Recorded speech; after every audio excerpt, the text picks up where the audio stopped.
Voice देख रहे हैं आप और मैं हूं आपके साथ शिवम दुबे। वक्त हो चला है रिपोर्टर लाइव का, जहां दिन भर की तमाम बड़ी खबरों की जानकारी देते हैं हमारे संवाददाता ग्राउंड जीरो से। मगर आज सबसे पहले हम बात करेंगे लोकसभा चुनाव के नतीजों की। लोकसभा चुनाव के नतीजों के बाद एनडीए सरकार के शपथ ग्रहण की कवायद अब तेज हो गई है। शपथ ग्रहण की तारीख को लेकर नया अपडेट आया है। क्या है वो अपडेट, बता रहे हमारे संवाददाता अजय चौहान। 2024 में लोकसभा चुनाव समाप्ति में है। लगातार जिस तरह से बीजेपी ने बढ़त की है, 240 सीटें लेकर आई है। साथ में इंडिया गठबंधन की बात कर लें तो लगातार जिस तरह से बीजेपी के साथ 293 सीटें थी, लेकिन अब जिससे बताते हैं सूत्रों से कि 303 का जो आंकड़ा है वो पार कर चुकी है। लेकिन जब 8 तारीख को शपथ ग्रहण करनी थी नरेंद्र मोदी जी को, तो लेकिन अब सूत्रों से खबर है कि अब वो 9 तारीख को शपथ ग्रहण समारोह होगा, यानी कि तीसरी बार प्रधानमंत्री नरेंद्र मोदी प्रधानमंत्री चुने जाएंगे। यानी कि कहीं ना कहीं जो उनके सहयोगी है, जो दल है, वो सभी शाम तक दिल्ली पहुंच जाएंगे और कल उनको नेता चुन लिया जाएगा। यानी इस बैठक के अंदर कई लोग मौजूद रहे। आज भी कई जगह बैठक चलती रही, जिसमें जेपी नड्डा, राष्ट्रीय अध्यक्ष अमित शाह मौजूद रहे, वहीं गृह मंत्री अमित शाह मौजूद रहे। ऐसे में कहीं नहीं देखना भी होगा आखिरकार जिस तरह से कई अड़चन सामने आई थी, लेकिन लगातार जिस तरह से जो लोग हैं, जो चंद्रबाबू की बात करें या नीतीश कुमार की बात करें, वो मंत्रालयों को लेकर के चर्चा सामने आ रही है। लेकिन जिस तरह शाम तक क्लियर हो जाएगी कि आखिरकार किसको क्या पद दिया जाएगा। लेकिन सूत्रों से उसके बाद सामने आ रही है आज की 9 तारीख को प्रधानमंत्री नरेंद्र मोदी चुने जाएंगे। दिल्ली से अजय चौहान। तो वहीं शुक्रवार को यानी कल एनडीए संसदीय दल की बैठक करने वाला है। इस बैठक को लेकर एनडीए की क्या कुछ तैयारी है, बता रहे हमारे संवाददाता अजीत कुमार। केंद्र की नई सरकार के गठन से पहले जहां एक और सियासी पारा लगातार बढ़ता जा रहा है, तो वहीं दूसरी ओर भाजपा पूरे एक्टिव मोड में दिखाई दे रही है। जी हाँ, इसी का परिणाम है कि बीजेपी की संसदीय दल की बैठक कल यानी कि 7 तारीख को बुलाई गई है।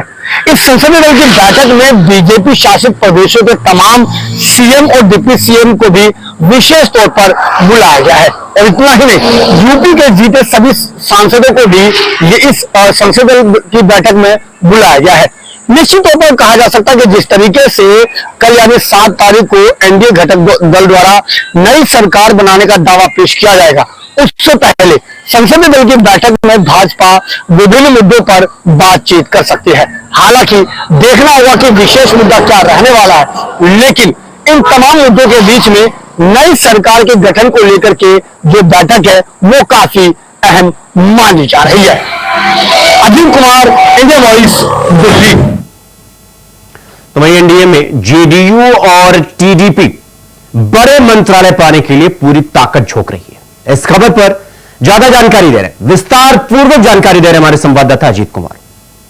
लोकसभा चुनाव के परिणाम आने के बाद नई सरकार के गठन से पहले राजनीतिक पारा लगातार हाई होता हुआ नजर आ रहा है।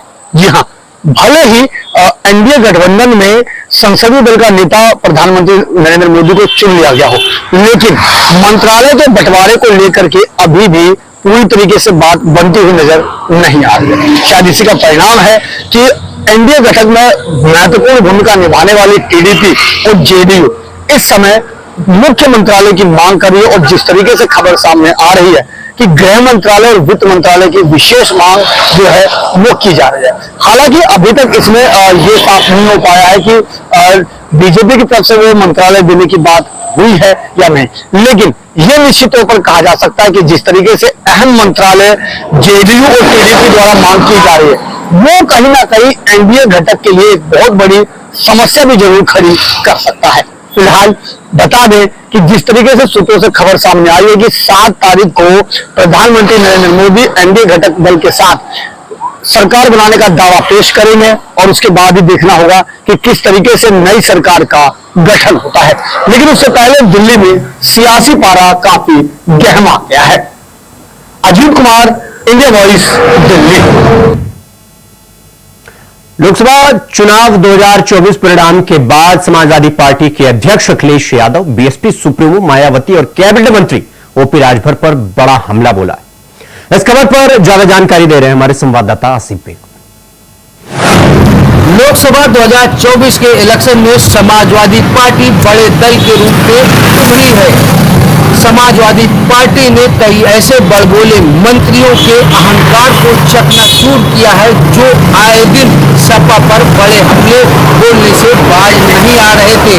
नतीजे के बाद समाजवादी पार्टी ने सियासी और जुबानी हमले भी तेज कर दिए हैं। बता दें कि लोकसभा 2024 के इलेक्शन में समाजवादी पार्टी को बड़ी सफलता मिली है। समाजवादी पार्टी ने कई दिग्गज मंत्रियों को भी धूल चटा दी है। कई मंत्री इस चुनाव में हार का सामना कर चुके हैं। समाजवादी पार्टी प्रमुख अखिलेश यादव ने रामनगरी अयोध्या की सीट पर सपा के प्रत्याशी के जीतने के बाद बीजेपी पर बड़ा हमला बोला है। कहा कि राम बीजेपी के नहीं है।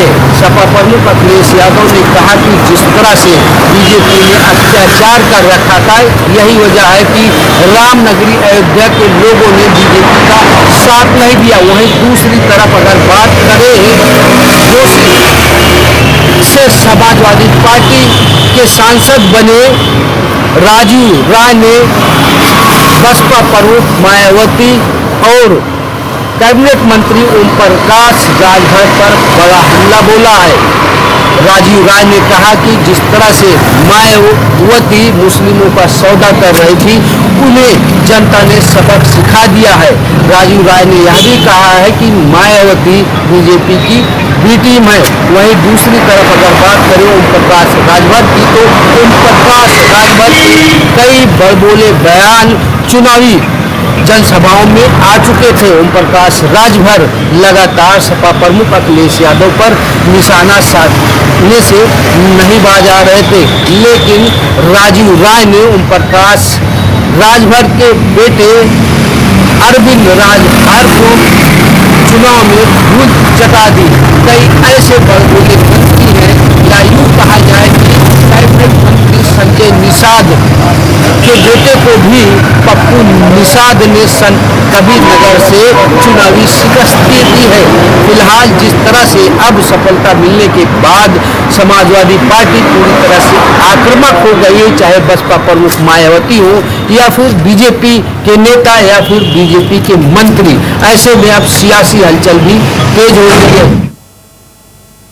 यूपी में हारे हुए भारतीय जनता पार्टी के प्रत्याशियों की क्या मंत्रिमंडल में उनकी सीट जा सकती है या नहीं? इस खबर पर विस्तार पूर्वक जानकारी दे रहे हैं हमारे संवाददाता आसिफ बेग। लोकसभा 2024 के इलेक्शन में बड़ा झटका मिलने के बाद बीजेपी में मतदान का दौर जारी है। कयासिया लगाया जा रहा है कि जल्दी कई मंत्रियों की कुर्सी हिल सकती है और साथ ही साथ कई ओहदेदारों का पद भी छीना जा सकता है। बता दें कि लोकसभा चुनाव 2024 के इलेक्शन में यूपी में बीजेपी को बड़ा झटका लगा है। अगर मंत्रियों की बात करें तो दक्षिण से अजय मिश्रा टेनी, मोहन लालगंज सीट से मंत्री कौशल किशोर, महेंद्रनाथ पांडे समेत कई ऐसे दिग्गजों को हार का सामना करना पड़ा, जिसके बारे में बीजेपी को कल्पना भी नहीं थी। यूपी में बीजेपी को महज 35 सीटें ही मिली। वहीं अगर रामनगरी अयोध्या की बात करें तो जिस तरह से बीजेपी ने रील और फील की हवा भरी थी, यहाँ भी बीजेपी प्रत्याशी को हार का सामना करना पड़ा। इतना ही नहीं, अगर घोसी सीट की बात करें तो ओपी राजभर के बेटे अरविंद राजभर यहाँ से चुनावी मैदान में थे। ओपी राजभर का बड़बोलापन कहीं न कहीं हमेशा सुर्खियों में बना रहता था। वह अपने बेटे की जीत का दावा कर रहे थे, लेकिन उनके बेटे को भी शिकस्त मिली। अगर बात करें संत कबीर नगर से, तो यहाँ पर कैबिनेट मंत्री संजय निषाद के बेटे चुनाव मैदान में थे। यह भी बड़बोले मंत्री के रूप में जाने जाते हैं, लेकिन यहाँ भी कैबिनेट मंत्री डॉक्टर संजय निषाद के बेटे को हार का सामना करना पड़ा।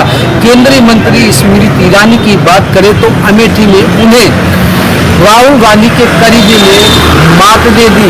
वहीं सुल्तानपुर सीट पर पूर्व केंद्रीय मंत्री मेनका गांधी को भी हार का सामना करना पड़ा। ऐसे में कहीं न कहीं जिस तरह से बीजेपी को यूपी में बड़ी शिकस्त मिली है, इस पर अब का दौर जारी है। सूत्रों का यहाँ तक भी कहना है कि जो मंत्रियों की कुर्सी जल्दी छीन ली जाएगी। वहीं अगर बात करें प्रदेश अध्यक्ष की, तो प्रदेश अध्यक्ष के पद पर भी कार्रवाई की तलवार लटक गई है। वहीं अगर कई जिला अध्यक्षों की बात करें यूपी में, तो कई जिला अध्यक्ष भी बीजेपी और कमेटी के निशाने पर है। ऐसे में यह कहा जा रहा है कि जिस तरह से यूपी में बीजेपी डैमेज हुई है, यहाँ पर न माया मिली न राम। अब बीजेपी ने मंथन का दौर शुरू कर दिया है। आने वाले दिनों में बीजेपी हाईकमान की तरफ से बड़ा एक्शन भी देखने को मिल सकता है। सहयोगी रमाशंकर यादव के साथ आसिफ देव, इंडिया वॉइस। लोकसभा चुनाव के परिणाम आने के बाद बीजेपी और कांग्रेस दोनों ही अपने दम के साथ सियासी मंथन में जुट गए हैं। पूरे सियासी समीकरण पर विस्तार पूर्वक जानकारी दे रहे हमारे संवाददाता अभय केंद्र। लोकसभा चुनाव के परिणाम आने के बाद अब सियासी दल समीक्षा करने में जुट गए हैं। बीजेपी हो या कांग्रेस, दोनों ही दल अपनी समीक्षा करने में जुटे हुए हैं। बीजेपी के लिए इसलिए कहा जा सकता है कि बीजेपी सत्ताधारी दल है और बीजेपी ने इस चुनाव में लक्ष्य बड़ा निर्धारित किया था। हर से 5 लाख मतों से जीतने का था, हर विधानसभा चीजों को फोकस करने का था और खासतौर पर 2022 के विधानसभा सीटों पर 23 विधानसभा जहां पर चुनाव बीजेपी हारी थी, उन सीटों पर भी फोकस करने की कोशिश थी। इस बार जो समीक्षाएं कर रहे हैं उसमें सीधे तौर पर कहा जा सकता है कि मंत्रियों की जो सीटें हैं विधानसभा के क्षेत्र है, उन सीटों पर खासा फोकस बीजेपी कर रही है। उनकी भी समीक्षाएं कर रही है कि किस तरीके की परफॉर्मेंस अब तक यहाँ पर रही है। लेकिन इतना जरूर कहा जा सकता है कि बीजेपी इस चुनाव को बड़ी गंभीरता के साथ ले रही है। जो समीक्षाएं कर रही है, समीक्षाओं में उन सब चीजों को देखने का काम यहाँ पर बीजेपी की तरफ से किया जा रहा है और कोशिश यही है कि लोकसभा चुनाव के परिणाम और बेहतर तरीके से आने वाले चुनाव परिणामों में तब्दील हो सके और जो कमियां अब रही हैं उन कमियों को समय रहते दूर किया जा सके। लेकिन इतना यही कहा जा सकता है कि चुनाव परिणाम में बीजेपी और कांग्रेस दोनों की जो कमियां हैं उन कमियों की कलई खोलने का काम यहाँ पर किया और अब दोनों की दलों को चिंतन करने की आवश्यकता है ताकि उन कमियों को दूर किया जा सके। उत्तरकाशी के सहस्त्रताल ट्रैक रूट पर चल रहे 22 सदस्यों दल का रेस्क्यू अभियान आज खत्म हो गया है। रेस्क्यू के दौरान जिला प्रशासन ने क्या कुछ तैयारी की, बता रहे हमारे संवाददाता तुषार गुप्ता। उत्तराखंड में कुछ पर्वत ऐसे हैं जहाँ पर जो विश्व भर के ट्रैकर्स हैं उनको रिझाती है और कई ट्रैकर्स यहाँ पर आकर जो ट्रैकिंग है वो करते हैं। लेकिन ये रास्ता काफी जोखिम भरा होता है क्योंकि उत्तराखंड में जो ऊंचे स्थल है, पहाड़ियां है, वहाँ के जो मौसम है पल पल चेंज होता है। और ऐसा ही मामला सामने आया था जब 29 मई को एक ग्रुप 22 सदस्यों का उत्तरकाशी के सहस्त्रताल के लिए निकला था। उन्हें वापस 7 जून को आना था, लेकिन इससे पहले ये सूचना आई कि वह फंस चुके हैं, वहां पर कुछ लोगों की मौत भी हो चुकी है। शुरुआती तौर में अगर मैं बात करूं तो ये कहा जा रहा था कि 4 लोगों की इसको मौत हो चुकी है और जिसके बाद जो एसडीआरएफ है लगातार रेस्क्यू ऑपरेशन चला रही थी जिसमें 13 लोगों को रेस्क्यू किया और जिसमें से अब तक की अगर मैं बात करूं तो 9 लोगों की इसको मौत हो चुकी है। तो कहीं ना कहीं उत्तराखंड की जो चोटियां होती है वो काफी जोखिम बनी होती है और खराब मौसम के कारण यहाँ पर पल पल में मौसम बदलता है, जिसका उदाहरण ये पूरी ट्रैकर्स को याद रहेगा किस तरह से उनका सफर रहा। लेकिन आने वाला जो चैलेंजिंग रहेगा क्योंकि मौसम अब बदलने वाला है, बरसात शुरू होने वाली है और ऐसे में जो ट्रैकर्स की जो मुसीबत है और भी बढ़ने वाली है। अब देखना होगा कि जो एसडीआरएफ है जिस तरह से उन्होंने कार्य किया, 4 हेलीकॉप्टर इसमें लगाए, सेना की मदद करी और कहीं ना कहीं इस ऑपरेशन को सफल बनाया गया। अगर अब तक की बात की जाए, इसके बाद की बात की जाए या आने वाले समय की बात की जाए तो तीनों में जो एसडीआरएफ है लगातार कार्य करते हुए नजर आ रही है और आने वाले मौसम के समय में ये और भी चैलेंजिंग होगा। के साथ तुषार गुप्ता। बुलेटिन में रुकेंगे एक छोटे से ब्रेक के लिए, खबरों का सिलसिला जारी है, फौरन लौट रहे हैं। ब्रेक के बाद एक बार फिर आप सबका स्वागत है, मेरे साथ रुक करेंगे अगली खबर की ओर। उत्तराखंड में बारिश को लेकर मौसम विभाग ऑरेंज अलर्ट जारी कर दिया है। कैसा रहेगा अब मौसम का मिजाज, बता रहे हमारे संवाददाता तुषार गुप्ता। उत्तराखंड में मौसम में एक बार फिर करवट लिया। अगर मैं बात करूं तो लगातार जो मौसम है वो बदलाव होता हुआ नजर आ रहा है। मौसम विभाग ने 2 दिनों के लिए ऑरेंज अलर्ट जारी किया है और साथ साथ अगर मैं बुधवार की बात करूं तो बुधवार शाम को पूरे प्रदेश भर में बारिश हुई ओलावृष्टि देखने को मिली। साथ साथ जो निचले इलाके पे हेमकुंड साइड समेत कई चोटियों में हमें बर्फबारी भी देखने को मिली। लगातार मौसम विभाग द्वारा ये जताया जा रहा है, ये चेतावनी दी जा रही है कि चार धाम यात्रा भी चल रही है और लोगों को एहतियात भी दिया जा रहा है कि जो सफर है वो मौसम को जानकारी देते हुए आगे बढ़े। और उसी के तहत अब मौसम जो बदलाव है 6 तारीख से लेकर 9 तारीख तक ऐसे ही बदलता रहेगा। 2 दिन का ऑरेंज अलर्ट और साथ साथ जो येलो अलर्ट है बाकी 2 दिनों के लिए रखा गया है। इसमें जो मैदानी क्षेत्र है उसमें बरसात और ओलावृष्टि देखने को मिलेगी और साथ साथ जो हवाएं चलेगी 50 से 70 किलोमीटर की तेजी से जो हवाएं चलेगी, उससे कहीं ना कहीं जो लोग हैं उसमें परेशानी उठानी पड़ सकती है। बिजली जैसे कटौती लोगों को परेशान कर सकती है। और अगर मैं ऊंचे इलाकों की बात करूं तो वहां पर जो बर्फबारी है वो देखने को मिलेगी, लेकिन इसका असर चार धाम की यात्रा पे कितना पड़ता है ये देखने वाली बात होगी। कोरबा में पर्यावरण संरक्षण का संकल्प लेकर लोगों ने धूमधाम से पर्यावरण दिवस को मनाया है। लोगों ने किस तरह पर्यावरण दिवस मनाया है बता रहे हमारे संवाददाता सुहेल किदवई। भारत में लोकसभा चुनाव समाप्त हो गए, रिजल्ट आ गया। सरकार किसकी बनेगी, किसकी नहीं बनेगी, राजनीतिक विधियां क्या, गतिविधियां क्या है, ये आप इंडिया वाइज न्यूज चैनल पर बराबर देख रहे हैं। लेकिन आज मैं जिस विषय पर बात करना चाहता हूँ वो बहुत ही गंभीर विषय है और वो है पर्यावरण को लेकर। पर्यावरण की अगर हम बात करें तो अभी पूरे विश्व ने पर्यावरण दिवस मनाया, भारत ने भी पर्यावरण दिवस मनाया। इस मामले में पर्यावरण दिवस के अवसर पर पूरे देश में केवल औपचारिकताएं ही पूरी की गई और रैलियां निकाली गई, पोस्टर के माध्यम से लोगों को जानकारी दी गई, बच्चों को जोड़ा गया, चेन बनाई गई, तरह तरह के कार्यक्रम किए गए। ये मात्र हमेशा की तरह एक औपचारिकता बनकर रह गई। हकीकत क्या है इससे हम और आप वाकिफ हैं। आपने देखा होगा कि इस गर्मी में, इस बार की गर्मी में इंडिया वाइज न्यूज चैनल पर ऐसा कोई दिन नहीं गया जब गर्मी को लेकर, तापमान को लेकर कोई न कोई समाचार न दिखाया जा रहा हो। हकीकत तो ये थी कि इस बार गर्मी ने सारे रिकॉर्ड तोड़ दिए।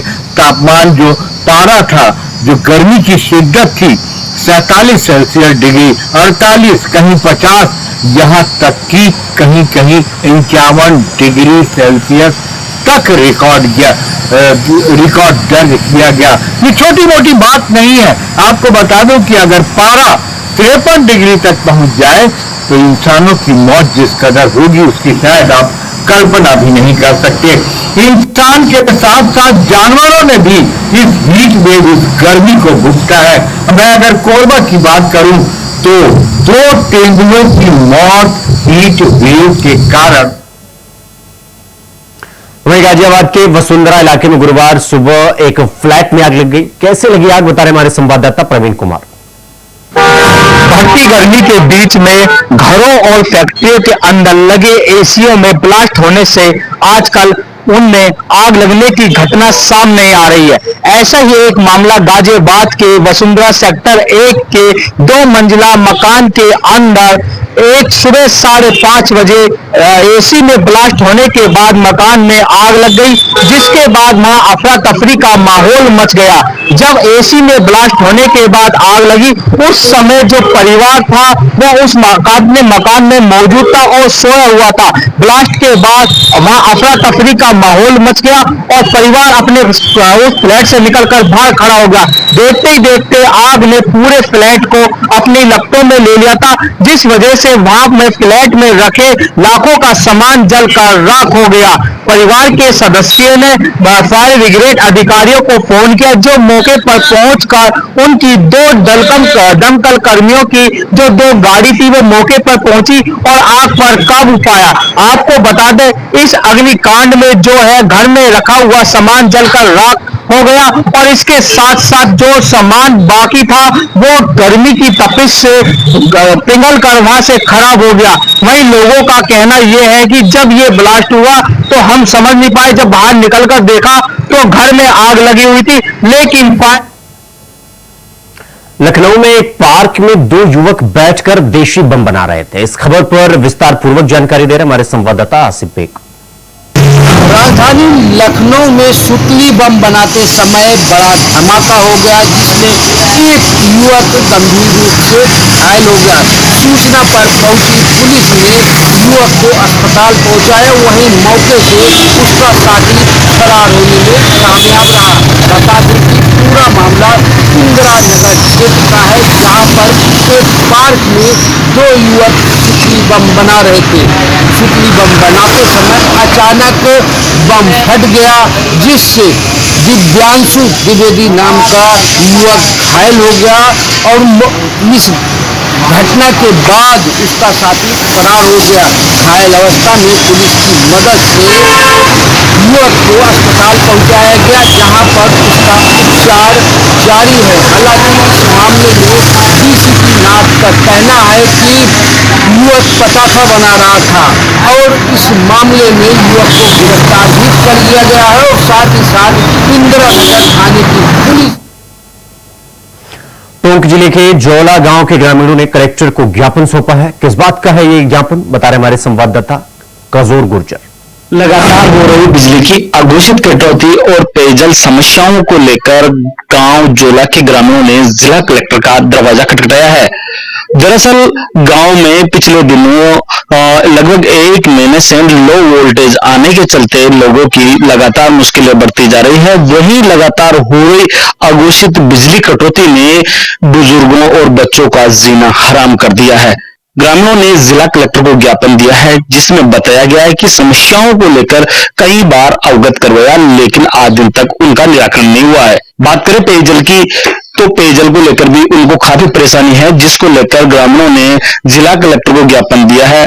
ग्रामीणों का कहना है कि वहां पर जो पेयजल है वो बिसलपुर पेयजल पीएसपी पॉइंट बनाए गए हैं, वो शो पीस बनकर रह गए हैं। पेयजल की लगातार किल्लत के चलते महिलाओं को दूर दराज से पानी लाने को मजबूर है। लगातार हो रही अघोषित बिजली कटौती और पेयजल को लेकर जिला कलेक्टर गांव गांव और ढाणी ढाणी दौरा कर रही है।